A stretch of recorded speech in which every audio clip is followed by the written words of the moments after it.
who we are and the kind of people that we are is based on just the love of the idea of dreaming big, which means that we label ourselves as radical visionaries,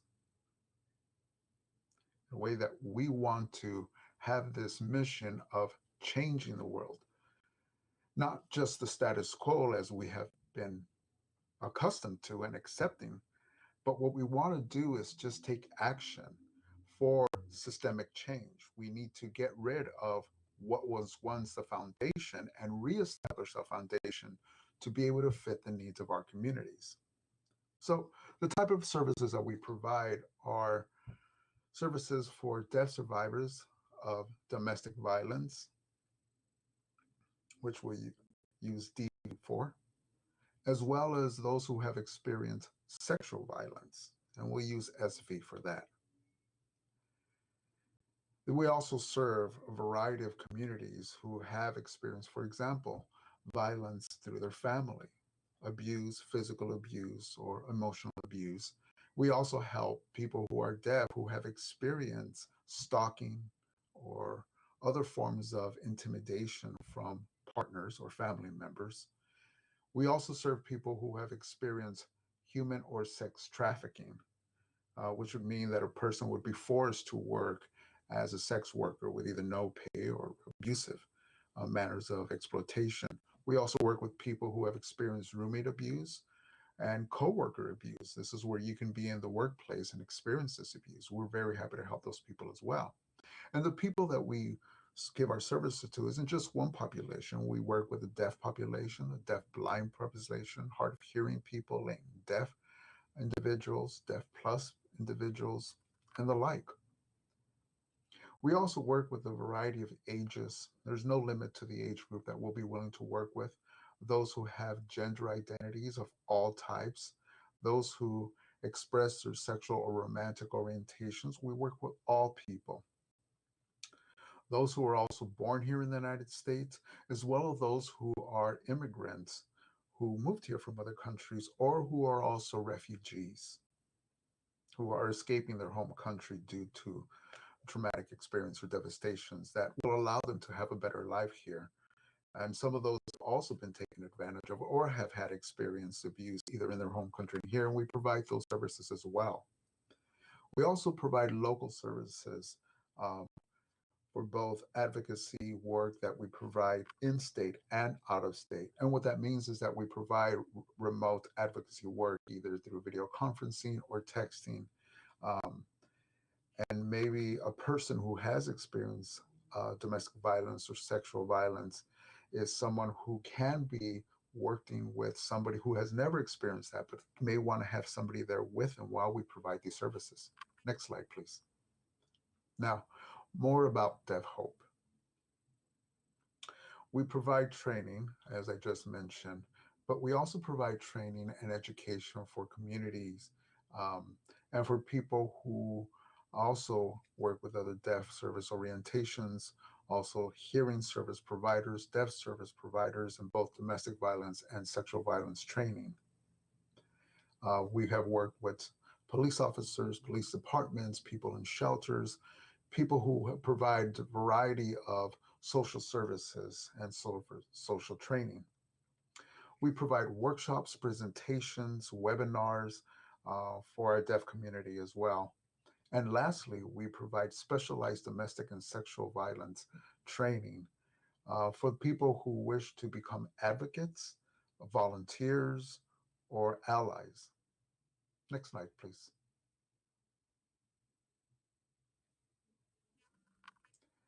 The approach to DeafHope is, we're not going to get into deep details about this, but just to give you an overview of what we do, is that our philosophy is that we care very much about the survivor. We are survivor-centered advocacy, and that's where our services go through. We feel that that is the most pivotal work that we do, and seeing the survivor as a whole person. The philosophical approach that we refer to is what we refer to as survivor-centered advocacy. It isn't a case that I am the professional, the person who knows everything and who knows what's best. what we actually do is we realize that the survivor is the person who is the center of the services and their journey. What this means is that the person gets to make their own choices so that they can feel safe, that so that they can heal, and they could feel that there's a sense of justice. This is all based on the survivor's information, resources, and an emotional support that allows them to have that confidence to be able to make the choices that are for their best interest. We look at the survivor as not just as a survivor. All of us are survivors in some way or another.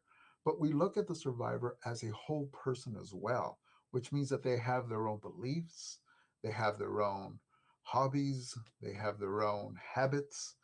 Uh, they have their own taste and preferences, and they have the only thing that amuses them, and they feel sad and they can feel happy, and sometimes just having a conversation where they feel that another person can relate. They may be able to realize that maybe they're into art and another person's into art as well, or into cooking, or different things that allow for them to build a relationship that helps that person recognize that relationships are a way to have empowerment, and that each person has a right to have their own likes and dislikes, where those balances in relationships can exist to build a trusting, healthy relationship, that interchange of that whole person. We also do believe that we do advocacy work that allows for their cultural values, language rights, decision making process, and what it is that is a fair justice to their healing. That's ultimately what we want to provide.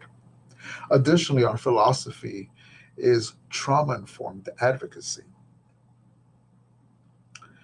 Is being aware of that trauma. And part of the work that we do is to acknowledge, and I'm sure you may have had this experience, maybe with someone you know, who, on a personal level, a friend or a family member or someone who has experienced domestic violence. You feel the need to want to help them and provide all the information that you want to be able to do that. But sometimes a person may keep hearing the same advice again and again and again and come to some frustration. We need to remember that this person just went through a traumatic experience, and something that may have happened quite some time ago is still part of their psychological persona. They still need to heal from that. They still may be struggling with that. And so, by you telling this person things, you might have to realize that maybe there are certain details they're not going to be able to remember. Maybe there's going to be some difficulty in processing information. And you may feel the need to want to continue to give them the help that they need, but they may not be ready for that based on their traumatic experiences. So we want to make sure that we provide compassion, patience, and looking at the person and meeting them where they are to have that empathetic ear. We use the word patience, but not to mean that you have to just be willing to wait on them, but no, to have compassionate patience, to be empathetic to their situation. And we advocate for everyone to find their special healing journey. Now, the topic of tonight's conversation: defunding the police. And what does this mean to you?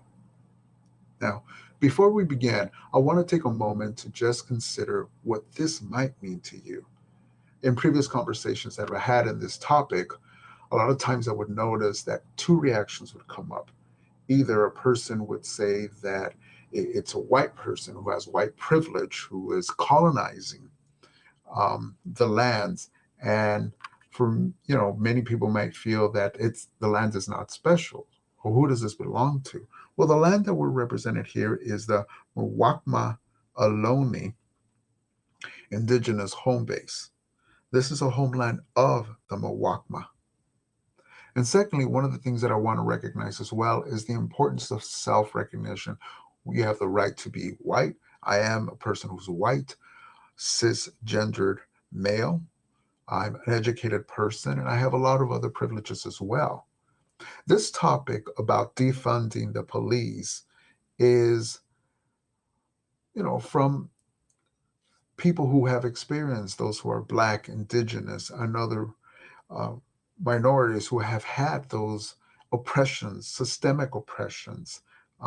And we have what is referred to as modern day slavery, and that needs to end. We need to abolish that. There needs to be a recognition that there is physical trauma and pain that an individual has experienced, and that it still exists inside of them. How they may be looked at by society, how they may be judged by society, and beliefs that people might have by being a Black or Indigenous person or a person of color. And this is how discrimination bias causes a person, well, over years of pain and destruction of their language, their culture, their voting rights, and access to wealth, access to education. All of these things is something that DeafHope recognizes, that systemically there is this oppression and marginalization that causes domestic violence, that causes sexual violence, which means that the recognition of how systemic oppression exists by being part of that encourages and support that. So we need to try to figure out how it is that these traumatic violences experienced that are affecting all people need to be stopped and resolved.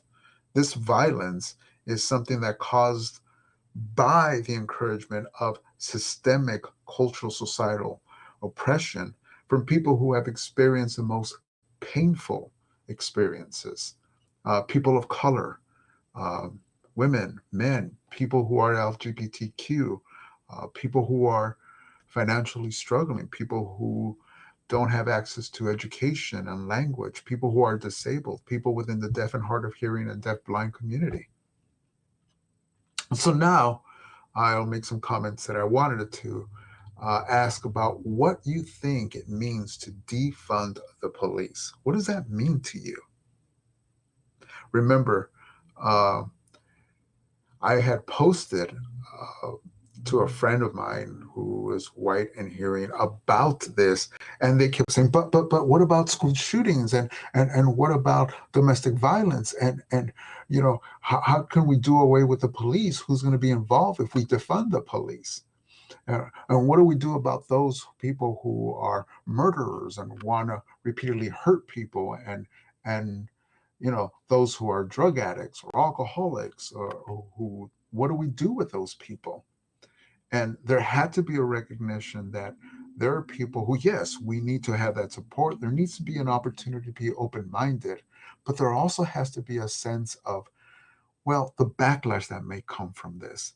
And I'm not judging either way. There are some people who are very for or against this, but what I want to make sure that we understand is that we as a community have a journey, and that we know that not every option works for everybody, and certainly things that we've been experiencing haven't worked. The police show up. We know this familiar story. And there may be a deaf blind person or a hard of hearing person. And in trying to have this communication and conversation, we realize that police is at a level which disadvantages the person they're trying to serve. Um, they need to try to de escalate the situation. And so a police officer may say, of course we can provide sign language interpreters, but that's not always the case. And oftentimes, what we're told by deaf survivors is that once police interaction occurs, the situation becomes worse. We actually have polled a variety of people who have had interactions with police departments, and a majority of these people have said that once the police showed up, it didn't help at all. They felt that there was no benefit of that. 33% of these individuals have said that once the police got involved, it made the situation worse. It was far more traumatic because of the experience of oppression that they were feeling, that they weren't allowed to heal, that their rights were not being respected. Quite the opposite, that they felt that the rights were just being dismissed. And that's been the case for many people. Many survivors feel that they don't have a choice, that they do, if in any way, have a choice. It is a very limiting choice. So it's the idea of defunding the police. That concept comes again, and I'm just going to mention that we have Black and Indigenous people and people of color who have come up with the idea of abolitionists to get rid of the systemic pressures that we have, which means that those institutional discrimination and oppressions that have existed, that demarginalizing of people that the police have had the influence have made the situation worse. And many times what that means is that there's an impact that is far more hurtful, that causes family breakdown, that causes financial harm as well.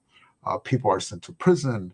Um, and when they come back to the community, there is no improvement in their mental health and their state of being because they still have that trauma and they're not sure how to resolve that because of lack of supportive services. So this institutionalized systemic abuse that exists has something that has impacted our community for quite some time. And I'll explain a little bit more of that, why these options no longer work for us. Next slide, please. Go ahead. Go ahead. So what does it mean to defund the police? Well, if we look at what abolition thinking means, it does not mean reform. What it means is to completely dismantle the system that is in place, the very core of the system. And for us, this means violence, this imbalance of power and of privilege, and for police to stop the use of punishment in stopping with this abusive, punitive approach that they have toward people who are marginalized. So abolition thinking means response to economic crisis in cities. It doesn't mean giving funding to one specific area. It means spreading out the wealth to cities that are suffering, providing more funding to programs where they're needed. Unfortunately, many of these places that are not given as much power also are not given as much money. This also means to demand to stop funding institutions that harm Black people.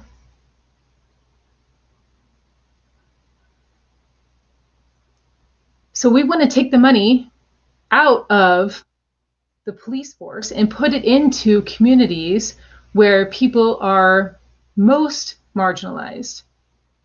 We want to lift those populations up. When we think about police reform, that's not what defund the police means. Remember, like I said, when police get involved, oftentimes it makes things worse. What we're saying is investing more money into communities rather than into police force.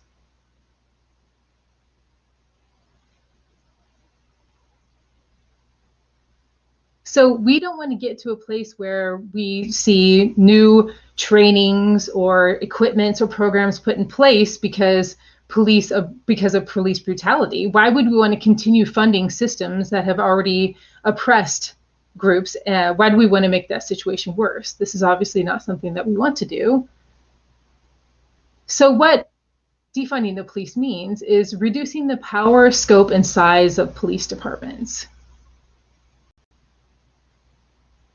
We want to reduce the scale in which the police department has so much power. We want to reduce the amount of money that goes into the police force as well. We also want to stop the harmful effects of the school to prison pipeline on youths.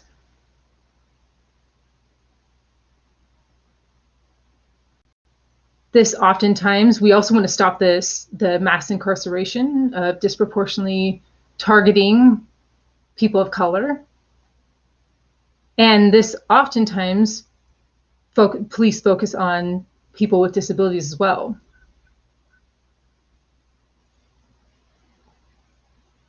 So we have to look at the mass incarceration that the police have engaged in for many, many years. This has to stop.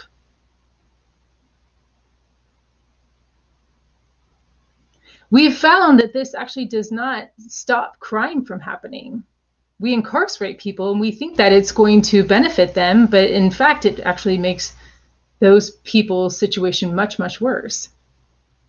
In fact, when you incarcerate a person, it leads to higher acts of violence.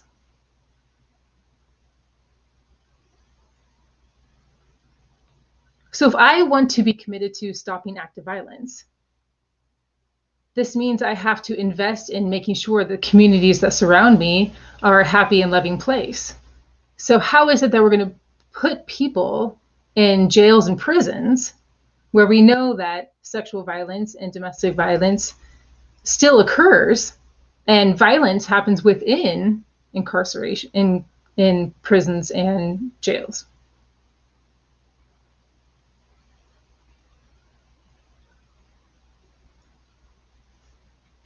So we have to look at immigration. We have to look at people who are immigrants. We need to stop the collaboration with immigration services such as ICE.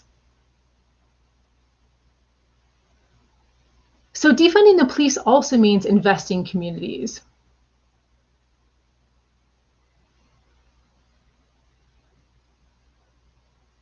If we want to take money out of the police budget, where would you think we should invest this money? If you had the ability to put your vision into this concept of defunding the police and using that money elsewhere, where would you put it? Where would you invest your time and energy? Into what type of programs? What kind of programs would you expand? What kind of staff would you involve? Maybe in helping deaf people, deaf youth, and families. We need to invest in teachers, in counselors, in mental health resources, and healthcare services. If we defund the police, this means creating job security and housing security for vulnerable individuals. There are many deaf people out there who cannot afford a home. So if we were to take money from the police force, we could house many people who are homeless at this current time. Think about how many survivors we could help. We could support them. If it's up to them if they want to stay in their current situation, but if they wanted to leave, where would this money come from? Oftentimes they're afraid to leave because of lack of shelter, because of their inability to find somewhere that is going to be safe. Section 8 lists are often full. But if we took some of those resources, those monetary resources, out of the police force, we could put them into places where survivors could escape their current threatening situation and get to a place of safety. This would give them a place of their own where they could start building upon a new journey and a new life.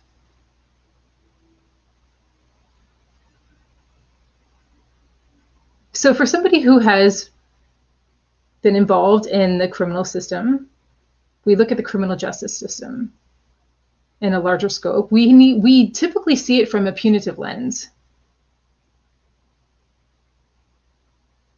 We can look at people who have, quote unquote, broken the law. Now they go to jail. What we instead want to do is lift up a model that speaks to a person who may have committed a crime, but let's address the issues that are generally at hand.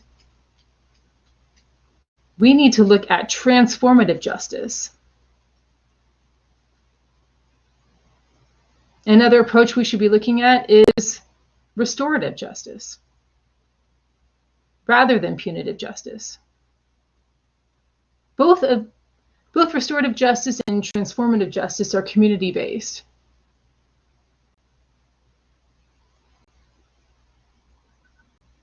We need to acknowledge in our community that we have a plethora of resources to choose from. And if we had more money to support those resources, think about how much wealth we would have. Think about the variety of different services we could engineer to make each person's experience unique and enrich their lives. We could meet people where they need to be and where they want to go. So fill in the blanks here. We have this sentence: Policing is rooted in what? There are two words there. One that starts with a W and one starts with an S. How would you fill that in? Wonder if you could guess.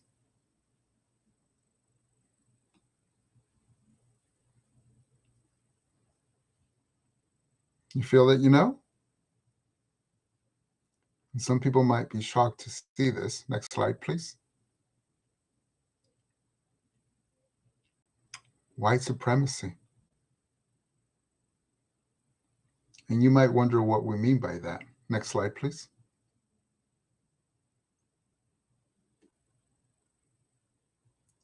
Next slide, please. There's another image there. There should be two images on the screen. Thank you. So in the early 1800s, there was a start of founding slavery, which was used to ensure that slaves did not have freedom, did not have the ability to live their own lives. Once they would escape, they would be hunted down because they were seen as owned. They were slaved. And so the police was the people who were in the white privileged supreme individuals who just started seeing these white people as those who were sanctions to have slaves. Yeah, you have to work for them. You have to grow their crops. And the owners got to benefit from that, not the people. They were seen as property. So police were hired to hunt down the slaves who escaped.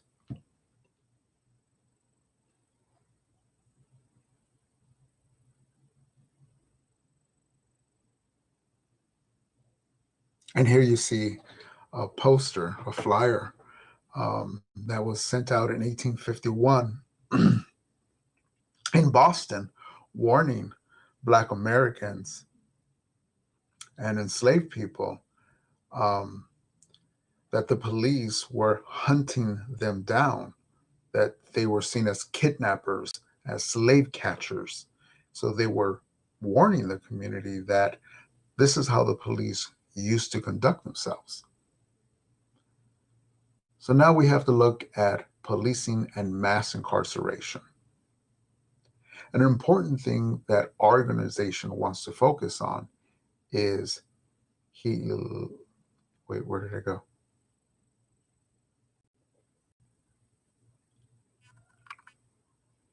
So this is the organization that we want to focus on. It's called HERD. Okay. I can see it, but my screen keeps going dark.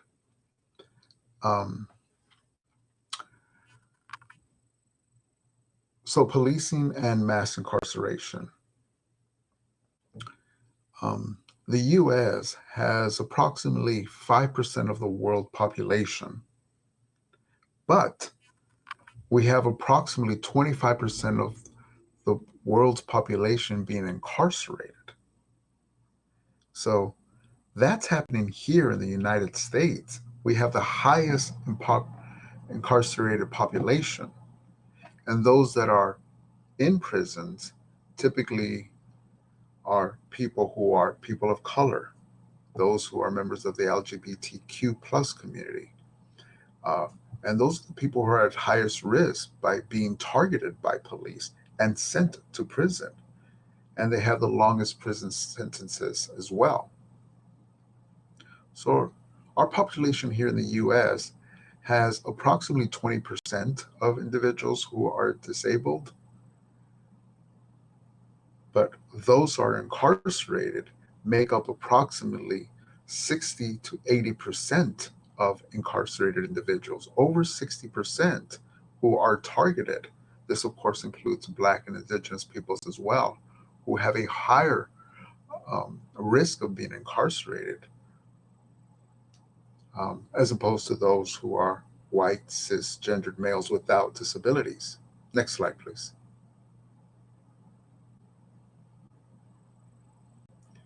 There was a famous activist by the name of Angela Davis, who is a political activist and an academic and a researcher, who stated this quote: Prisons do not disappear social problems, they disappear human beings. So prisons do not help people who have social issues go away. Prisons only look at the person, and the person goes away, not the social issues. So in our community, our people are looked at as those who need to be punished and put into prisons. And so they're uprooted from their communities and taken away with no services. And that kind of social isolation, that mental anguish that they suffer, that's in their soul, is deeply rooted. It's profound. Being incarcerated for quite some time, even if they have early parole, they may come back to our communities, but now they're wondering, what am I supposed to do now? Next slide, please. So we're talking about the school to prison pipeline here. And again, you look at the slide and you see that Black teens and people with disabilities are a part of this population, that there's a need for information from the ACLU where we've gotten this statistics. And 2 points that I want to make clear here is that in school, when you look at a teenager who is Black versus a white counterpart, the person who has disabilities is more likely, 13% more likely, 16 times more likely to be in prison versus someone who doesn't. And we have to wonder why that is. You look at Black and Latino boys with disabilities are about 3% of the population, but those who experience arrest are approximately 13%, a higher percentage simply because they're being Black or Latinos. Next slide, please.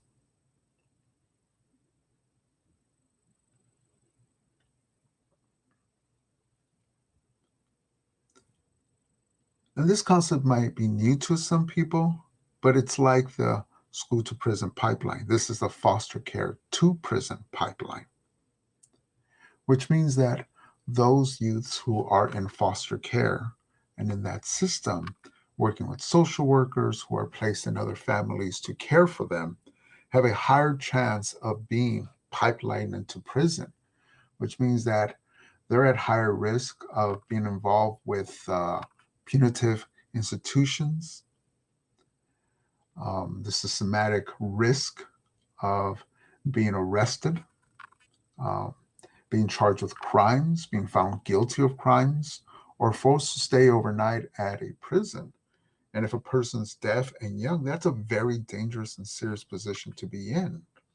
They don't have access to their culture, their identity. It's a very severe situation. For girls who are also in the foster care, there's a risk of being sex trafficked, which means that they're being forced to sell their body, to prostitute themselves for profit for the people who are controlling them. They're gaining the financial profit, which means that when the police get involved in this, it is the teen who gets arrested. They're seen as a criminal, not the person who is trafficking the girls. Next slide, please. Here we have a quote by Derek J. Landis, who is, this was an article that was found in Higher Helping Education to Advance the Rights of Deaf People or Heard.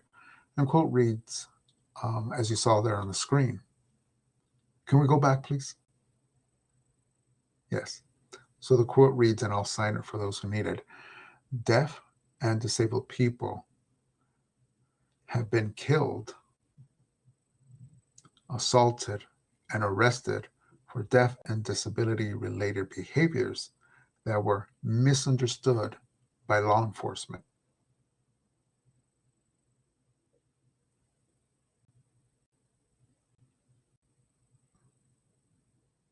So there's this misunderstanding of how a deaf individual may sign, which the police may see as gang signs, or they may see a person who may have a mental disability or mental health issue, seen as a person as a criminal or a dangerous person who may disvalue their life because of that. They see them as less human.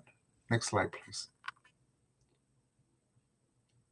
Now, I'm wondering, most calls to hospitals or organizations that you can find online, most of them do say that if there is an emergency, you're supposed to call 911, correct? But is that always the best choice? So research shows that there are other options. For example, instead of calling the police, there are options here that are listed.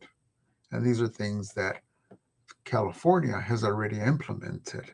These are programs that have been piloted where the police isn't necessarily someone who has to be involved, but there are alternatives which are already set in place. And there has already been experiences that show that they are successful. For example, in Sacramento, there is Mental Health First, or MH First, which is an organization that provides non-police response and focuses on the mental health needs of the individual who may be experiencing a crisis due to substance addiction or may have experienced domestic violence. So in that case, we would call MH First to come as a respondent to meet the person at the residence or wherever they may be to de-escalate the situation. They have special training that allows for the de-escalation and keeping the person safe. In Oakland, there's also a program called the Oakland Power Project that works with residents to create a 3-step process in being able to identify the problem, expanding the resources, or adding new resources that the person may not have been aware of, and developing non-police practices where the police need not be involved. So you might be wondering about Fremont. Well, Fremont as well also has a mobile evaluation team, or a MET team, which provides crisis intervention services for people who are unhoused and or have mental health crises. Last week, I was able to, the app where you can have a situation that happens, and if we believe that there's a mental health crisis, then it's not necessarily just, excuse me, it was next door now, but they had sent the MET support group that came out and de-escalated the situation and then brought that individual to safe services without having to use the police, which I think was great. So these are alternatives to having to call the police, and we have statistical evidence that shows that these work. Next slide, please. Switch.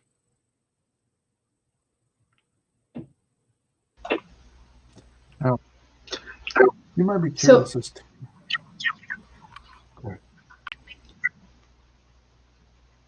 So if you want to become more involved or more aware of what's going on, please think about where it is you are living and take a deeper dive into the budget that exists in your city. Look and see what budget year you're in, and look and see where money is allocated. You'll be able to see a graph, a snapshot of the budget to see what percentage is being allocated to police versus education, versus infrastructure. This is a good place to start. Take a look at your local city's police budgets.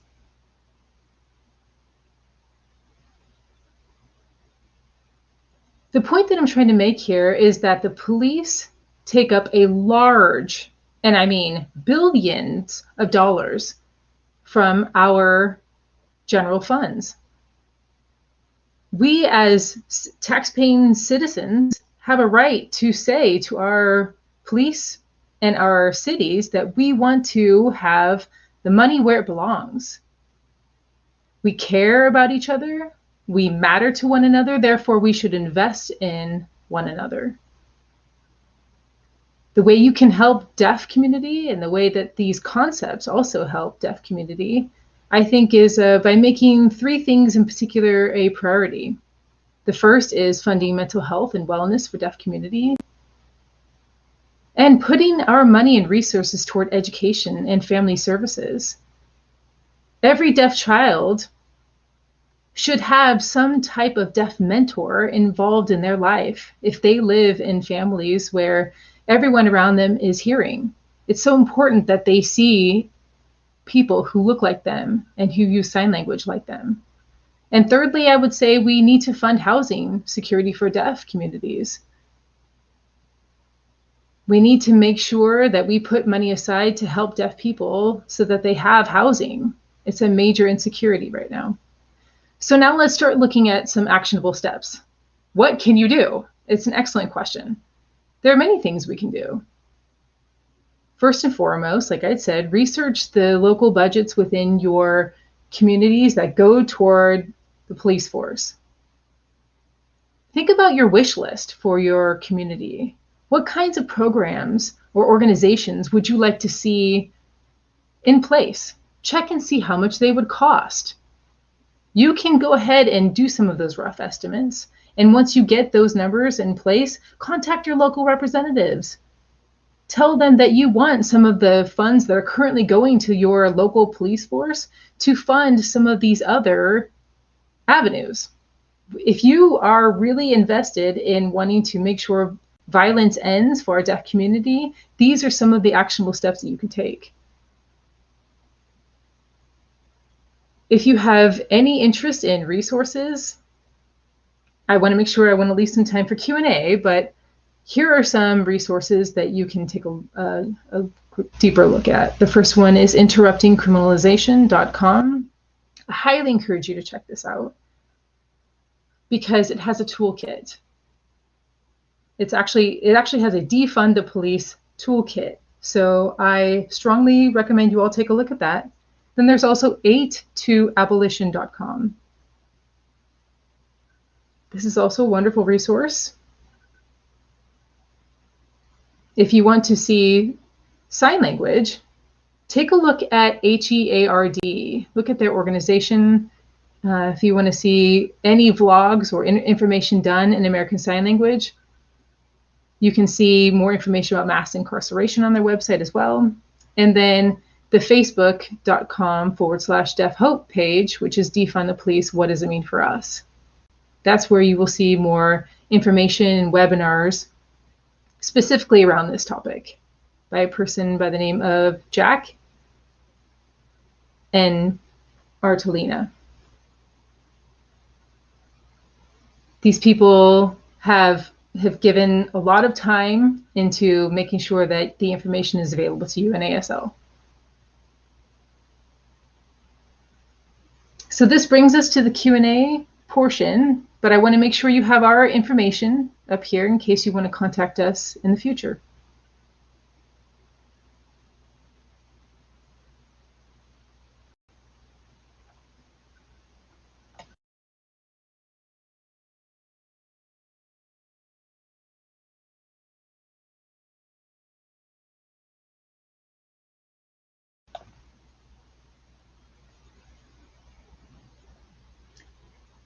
Brian, I want to thank you so much for the wealth of information you have given us.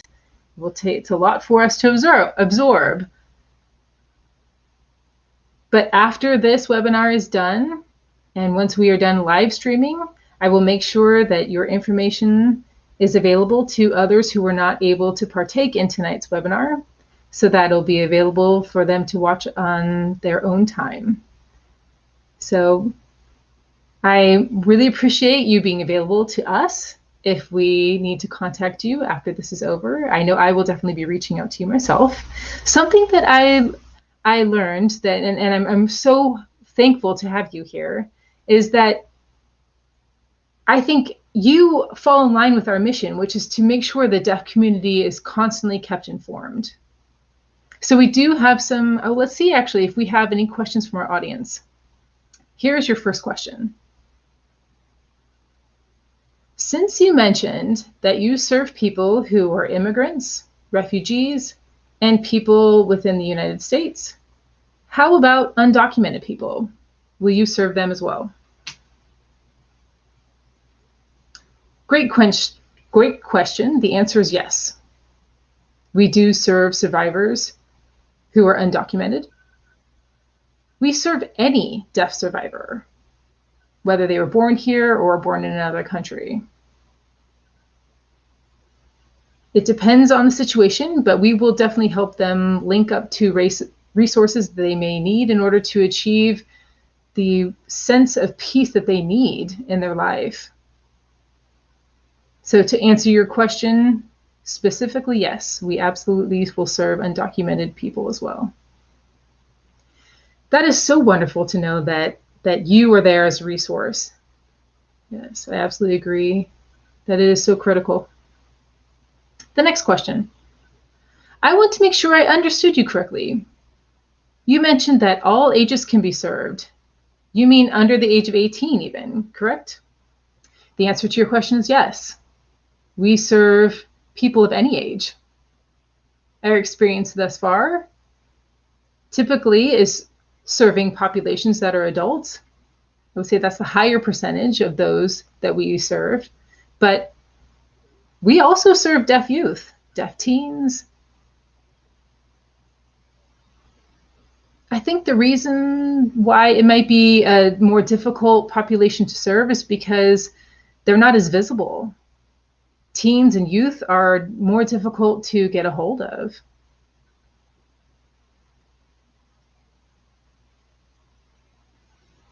Oftentimes, youth who have been experiencing violence don't even necessarily recognize or fully feel the violence that they have experienced until much later in their life. So this is typically the reason why we generally see deaf adults who come to us.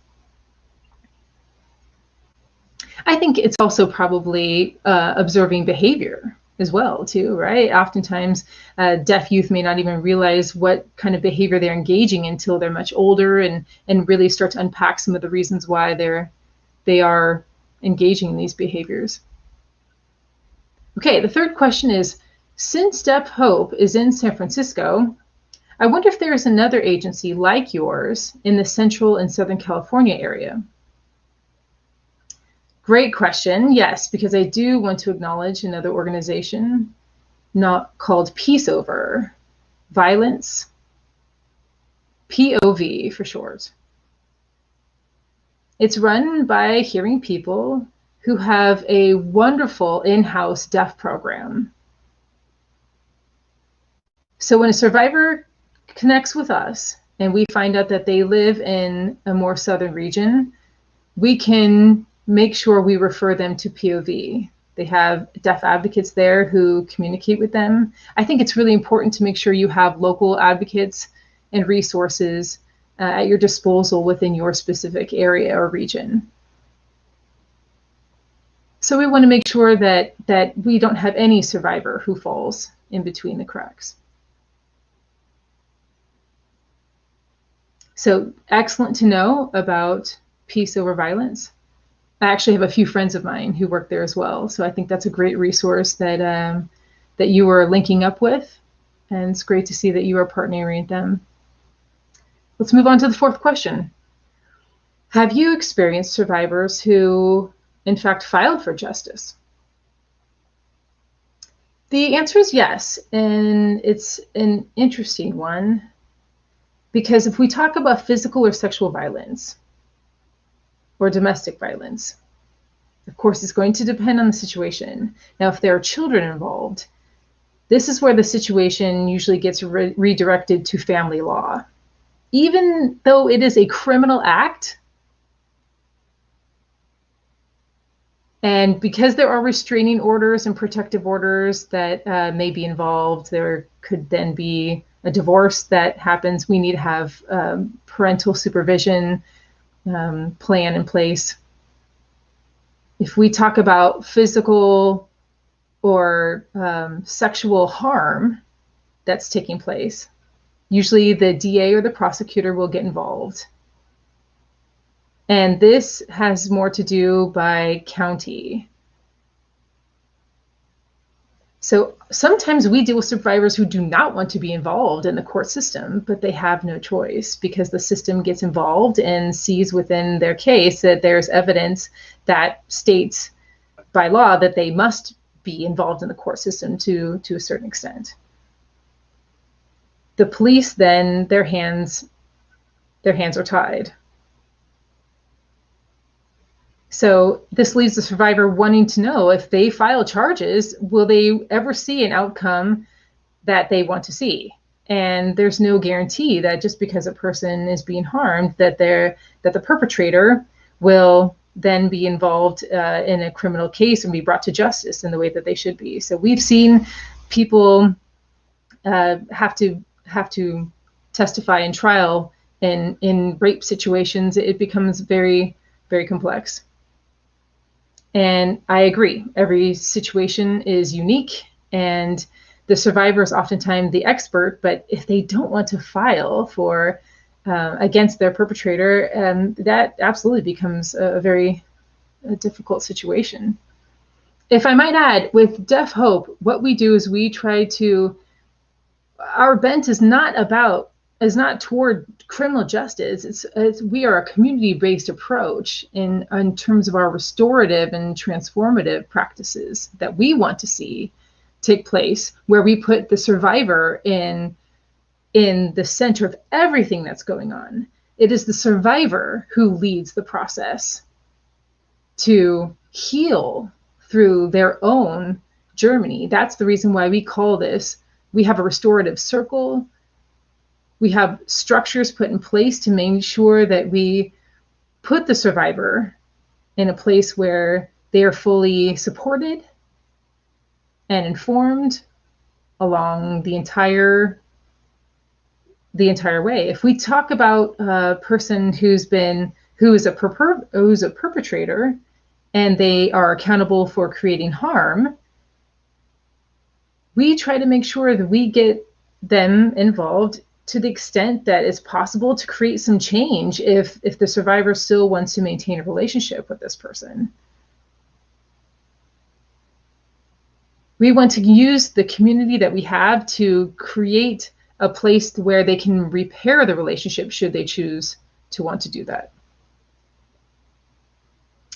All right, let's move on to question number 5.